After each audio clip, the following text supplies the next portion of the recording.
여러분 안녕하세요. 시카고 예수사랑교회 황선웅 목사입니다. 오늘도 말씀을 먹고 그 말씀을 실천하다가 하나님이 원하시는 모양으로 변화되는 여러분 되시길 주님의 이름으로 축원합니다. 5월 8일 수요일 말씀으로 여는 아침입니다.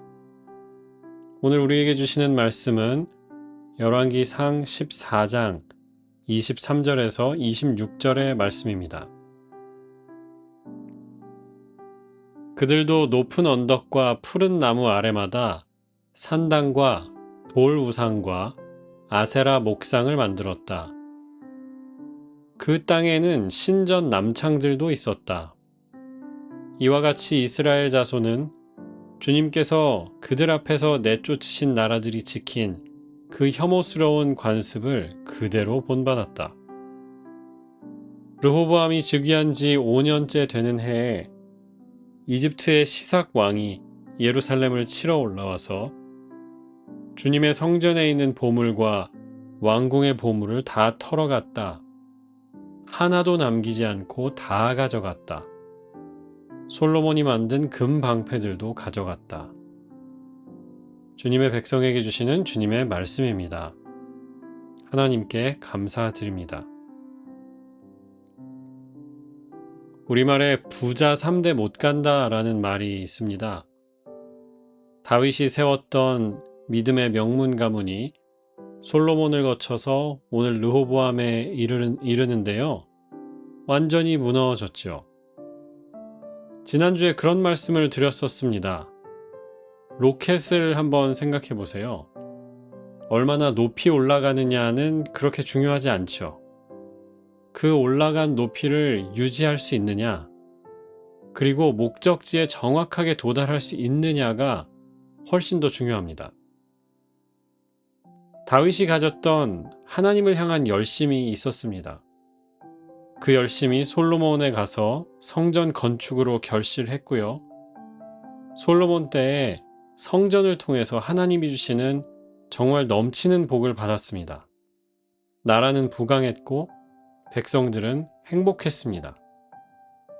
하지만 동시에 솔로몬 시대부터 이미 믿음이 삐걱거리기 시작했죠. 다윗은 하나님께 집중하고 그것 때문에 복받은 사람이었는데 솔로몬도 초기에는 그랬죠. 그런데 뒤로 가면서부터 하나님과 복의 순서가 바뀌기 시작했습니다.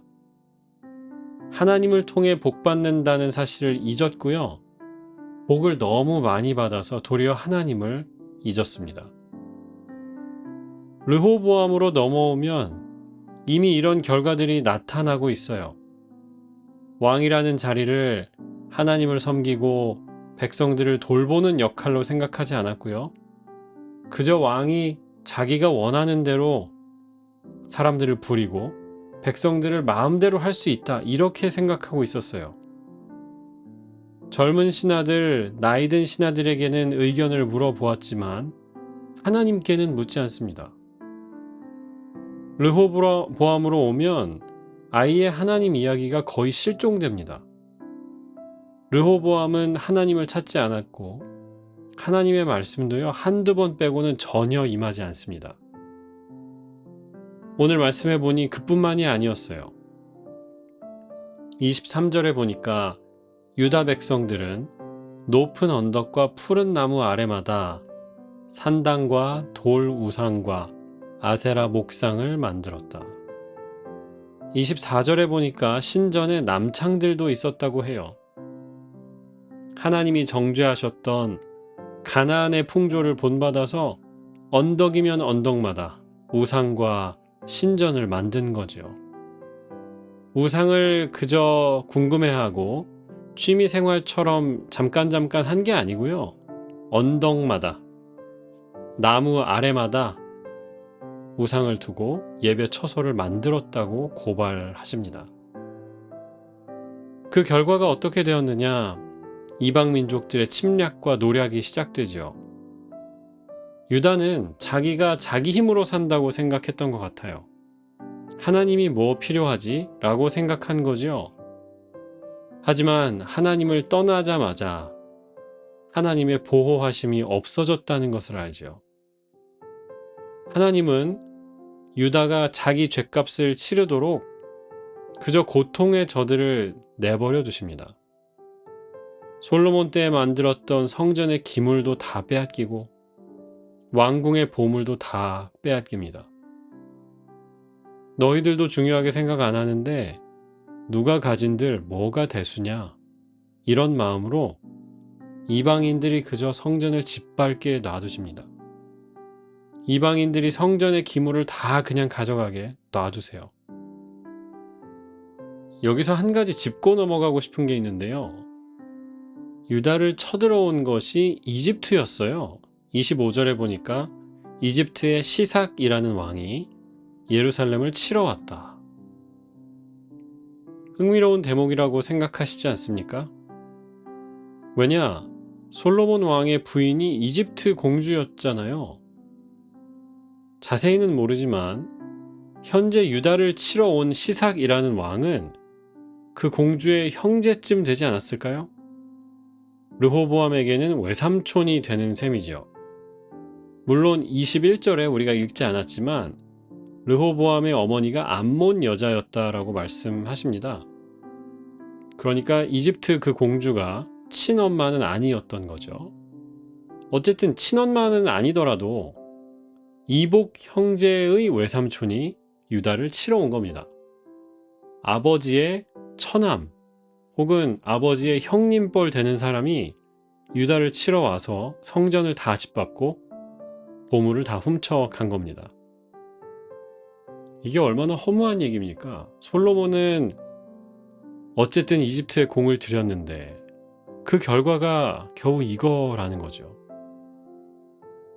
솔로몬이 아마 이런 상황을 피하고 싶어서 이집트 공주와 결혼했을 겁니다. 이스라엘은 남쪽에는 이집트가 버티고 있고 북쪽에는 아시리아와 바빌론이라는 큰 나라들이 있으니까요. 미국 같은 국방비가 많은 나라는 윈윈 하지요. 태평양에서도 이기고 대서양에서도 이길 수 있게 준비를 하거든요.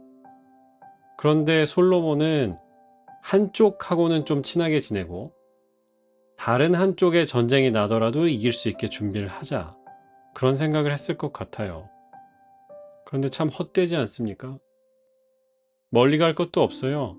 자기 아들 르호보암 때에 가자마자 이집트가 쳐들어오는 거예요. 한국은 오늘 어버이날이죠. 5월 8일인데 부모로서 우리가 자식에게 무엇을 남겨줘야 하나 고민하게 만드는 말씀이라고 생각합니다. 부모로서 우리가 늘 걱정하지요. What do we leave with them?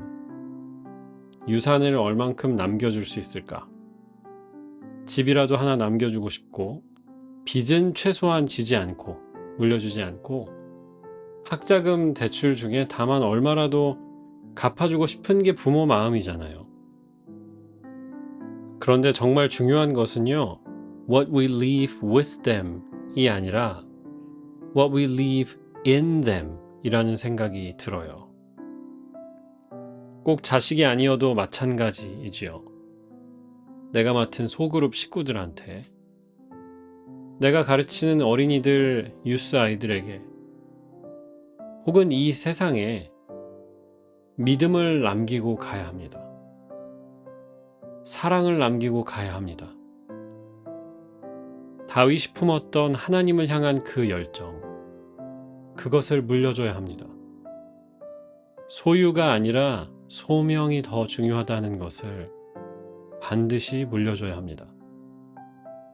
하늘 아버지가 공급하신다는 것, 하늘 아버지가 채우신다는 것을 꼭 남겨줘야 합니다. 기도하겠습니다.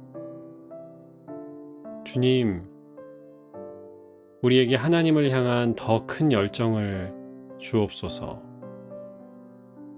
그리고 그 열정을 믿음의 다음 세대들에게, 우리의 자녀들에게 남기고 물려주는 사람들 되게 하여 주시옵소서. 오늘 하루의 모든 삶, 또 시카고 예수사랑교회 성도들 한 명 한 명 주님께 맡기며 예수 그리스도의 이름으로 기도합니다. 아멘.